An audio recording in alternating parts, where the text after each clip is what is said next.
वक्त एक बड़ी खबर आ रही है। HUT यानी हिज्ब उत तहरीर के सदस्यों के जाकिर नाइक कनेक्शन की जांच करेगी ATS। हिंदू धर्म छोड़ मुस्लिम बने सलीम का जाकिर नाइक से कनेक्शन बताया जा रहा है। हैदराबाद से पकड़ा गया है सलीम, धर्म परिवर्तन कर सौरभ से सलीम बना था।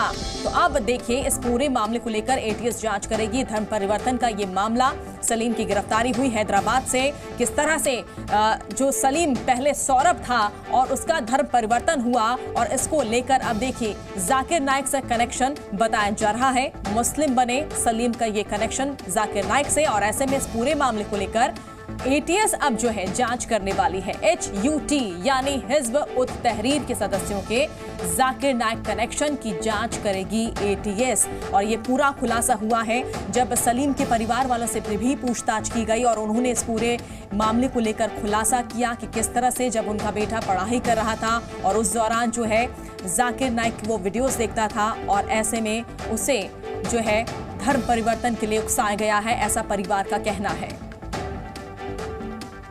इस खबर पर ज्यादा जानकारी के लिए हमारे साथ हमारी सहयोगी प्रिया पांडे जुड़ चुकी हैं। प्रिया, अब सलीम जो पहले सौरभ था, इस पूरे मामले को लेकर अब जाकिर नाइक कनेक्शन बताया जा रहा है। ATS इस पूरे मामले की जांच करने वाली है।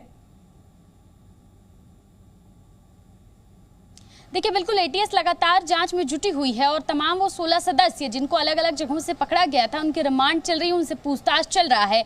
यही वजह है कि अलग अलग जानकारियां निकलकर सामने आ रही हैं। लेकिन इस वक्त की बड़ी अपडेट यही है कि जो सौरभ, जो कि बाद में सलीम बन गए थे, मुख्य सरगना थे ये जो हट संगठन चल रहा था उसका, उनका नाम पहले सौरभ था। वो जाकिर नाइक के जो वीडियोज हैं उसको लगातार सुन रहे थे, उनकी तहरीरें सुन रहे थे। इसके बाद वो कट्टर पंथी साहित्यों को पढ़ने लगे थे। खुद एक बार जाकिर नाइक का जो लाइव कॉन्सर्ट होता है उसको सुनने के लिए भी गए थे और उसके बाद उन्होंने अपना धर्म परिवर्तन कर लिया था। ये जानकारी निकलकर सामने आ रही है परिवार के माध्यम से कि लगभग साल 2010 में उन्होंने अपना धर्म परिवर्तन किया था और उसके बाद अपनी पत्नी को भी बुर्का पहनाने लगे। धीरे धीरे उन्होंने पत्नी को भी इस्लाम कबूल करवाया और लगातार वो इस तरह की गतिविधियों में इन्वॉल्व रहे। अभी तक जो निकलकर जानकारी सामने आई है उसके अनुसार 16 में से 8 ऐसे सदस्य थे जो पहले हिंदू थे, बाद में उन्होंने अपना धर्म परिवर्तन किया, यानी कि पहले हिंदू थे, बाद में वो मुस्लिम बन गए और धीरे से इस आतंकवादी संगठन के साथ जुड़कर और ज्यादा से ज्यादा लोगों से कनेक्ट करने की,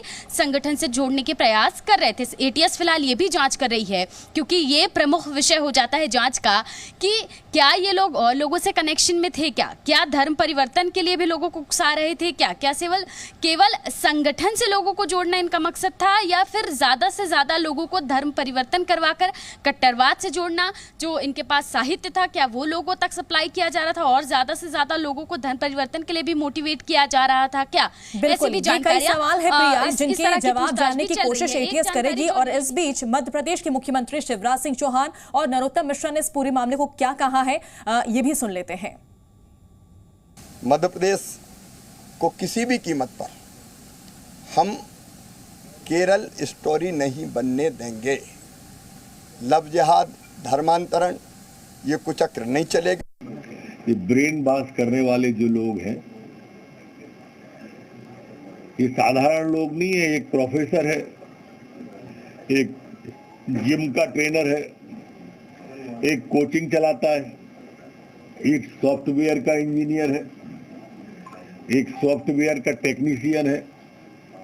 इस तरह के लोग ये लव जिहाद जैसे काम में लगे हुए थे।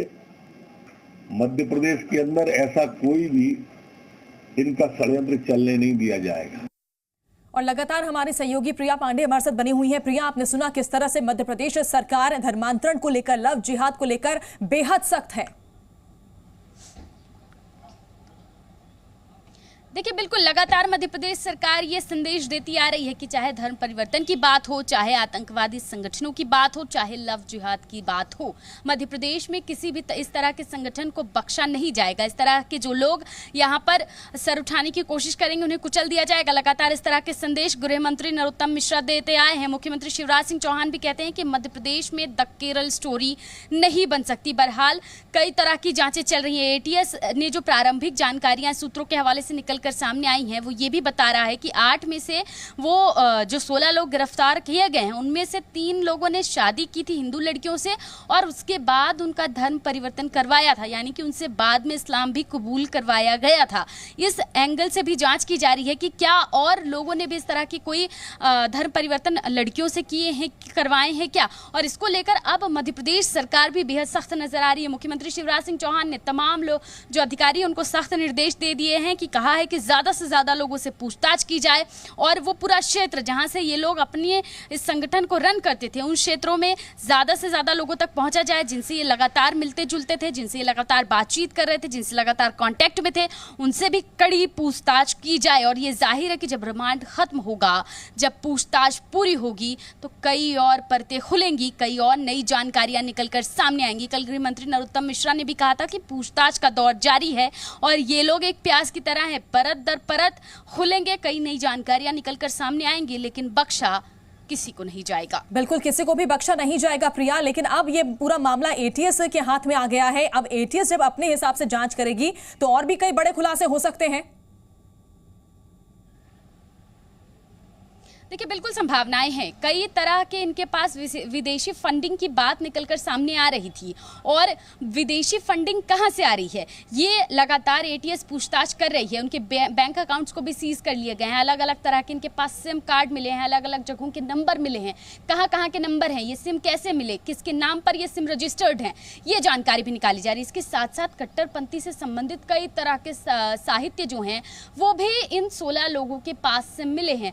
तो इनके पास ये साहित्य कहां से आए, अगर विदेशी फंडिंग हो रही थी इतने समय से तो कहां से इनके पास ये फंडिंग आ रही थी, ये भी जांच किया जा रहा है। ये जो 16 लोग गिरफ्तार किए गए हैं ये भी पता किया जा रहा है कि आखिर ये 16 लोग कहां के मूल निवासी हैं, कैसे ये अलग अलग जो संगठन है उनके कांटेक्ट में आए, कैसे इन्होंने धर्म परिवर्तन किया, कैसे इन्होंने हिंदू जो लड़कियां हैं उनसे बातचीत की, उनको अपने साथ किया, उनसे शादी की, बाद में उनसे इस्लाम कबूल करवाया। इन तमाम पहलुओं पर जांच चल रही है और ये जाहिर है कि जिस दिन पूरी जांच पूरी होगी, रिमांड खत्म होगा, कई नई जानकारियां निकलकर सामने आएंगी, कई दस्तावेज हैं इन जो 16 लोग गिरफ्तार किए गए हैं, जानकारियां निकलकर सामने आएंगी, इस पर भी हमारी नजर रहेगी। बहुत बहुत शुक्रिया आपका तमाम जानकारी के लिए। तो फिलहाल एटीएस इस पूरे मामले को लेकर जांच करेगी और इसी को लेकर एक रिपोर्ट है, खास रिपोर्ट हमारी सहयोगी की, वो देखिए।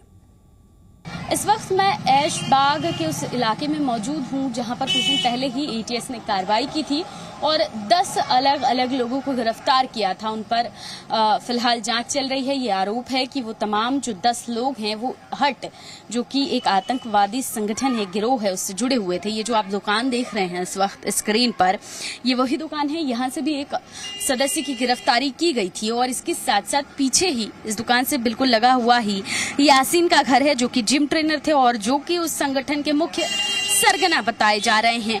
ये भी जानकारियां निकलकर सामने आ रही हैं कि जो 10 लोग गिरफ्तार हुए थे उनमें से 5 लोग जो हैं बाद में उन्होंने इस्लाम कबूला था, वो पहले हिंदू थे। फिलहाल पुलिस जो है अलग अलग जो पॉइंट्स हैं, अलग अलग जो मुद्दे हैं उस पर जांच कर रही है। अब ये जरूर देखना होगा कि क्या कुछ निकलकर सामने आता है। फिलहाल इस पूरे एरिया को सेंसिटिव एरिया में घोषित किया गया है, लगातार इनकी निगरानी की जा रही है और ये भी उम्मीद की जा रही है कि जब जांच पूरी होगी तो कई और नामों के खुलासे होंगे। जी मीडिया के लिए कैमरा पर्सन रजत के साथ प्रिया पांडे, भोपाल। जी न्यूज़।